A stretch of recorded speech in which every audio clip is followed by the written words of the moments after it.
Shalom, tu es béni. Tu as besoin d'hommes, de femmes de destinée pour t'aider à accomplir le plan parfait de Dieu pour toi. Est-ce que tu le sais? Mais est-ce que ces personnes de destinée, tu prends garde à ces personnes de destinée lorsqu'elles viendront pour les reconnaître, pour discerner que telle ou telle personne est une personne de destinée, afin d'écouter son conseil et de rentrer dans ta destinée? Dans le livre de 2 Rois 5, on nous parle d'un général, le général de l'armée en chef le général en chef de l'armée de Syrie. Son nom était Naaman, il avait la lèpre et il n'avait pas trouvé de guérison auprès de tous les praticiens en utilisant tout ce qu'il avait comme médicament. Mais un jour, lors d'une guerre, l'armée de Syrie a pris captive une jeune fille, une petite fille. Elle est devenue par la suite servante de la femme de ce général.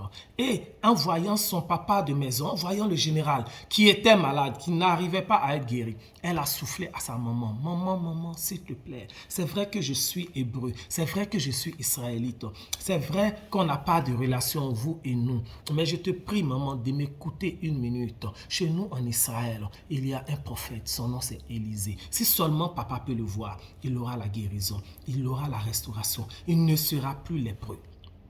Et la dame a écouté, elle a dit cela à son mari. Et le général est allé voir le roi qui a donné même une lettre recommandée afin qu'il aille en Israël pour voir le roi, afin d'avoir accès au prophète et que l'homme de Dieu prie pour lui. Et par la suite, le prophète a prié pour lui. Au début, il ne voulait pas faire ce que le prophète a dit, mais il a dit, bon, qu'est-ce que cela me coûte? Il a essayé, il a recouvert sa guérison. La Bible dit que sa peau, il est passé d'un lépreux à quelqu'un qui avait une peau neuve comme celle d'un bébé. Oh, que Dieu bénisse tous ses serviteurs.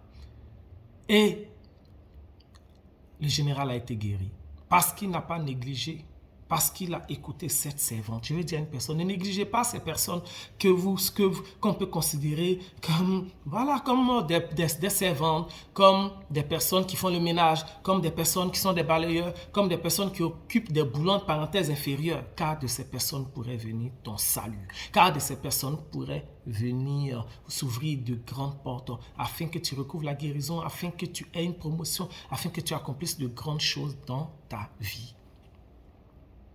Que Dieu vous donne des hommes et des femmes de destinée. Joseph était en prison, mais c'est grâce à les chansons qu'il est sorti et qu'il a été le premier ministre de l'Égypte. Sauvant ainsi l'Égypte de la famine, sauvant ainsi la terre et son peuple de la famine. Jonathan a été un homme de destinée pour David, aidant David à rentrer dans la royauté à laquelle Dieu l'avait appelé. Je prie que Dieu vous donne des hommes, des femmes de destinée, dans le nom puissant de Jésus. Amen. Que Dieu bénisse votre journée. Amen.